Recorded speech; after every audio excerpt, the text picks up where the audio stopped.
Recording artist and studio owner Jabari Evans is opening an account at this black-owned bank on Chicago's South Side. There's a strong need for African Americans to harness their power. To protest recent police shootings, an online campaign called on African Americans to move their money to black-owned banks. The response? Black-owned banks across the country in places like Atlanta, Columbus, Georgia, Birmingham, and Houston are reporting a surge of new applicants. In Chicago's Bronzeville neighborhood, Jeffrey Beckham, a small business owner, just recently opened a new account at Illinois Service Federal. The bank has had $4 million in new deposits since last week.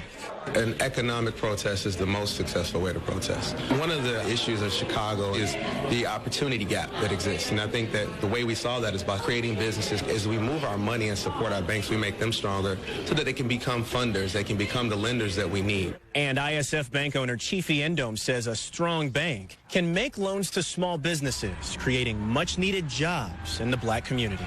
You will not, through protest, you will not, through elections, you will not change the situation in these communities unless more money is put in the pockets of young African-American males, young people living in depressed communities all over the country. And the proper way to do that is through banking, investment, and social development.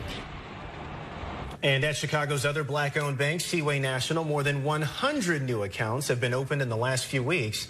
This online campaign began as a way to show solidarity, but in the long run, if the momentum continues, some bank owners predict this movement could transform black communities all over the country.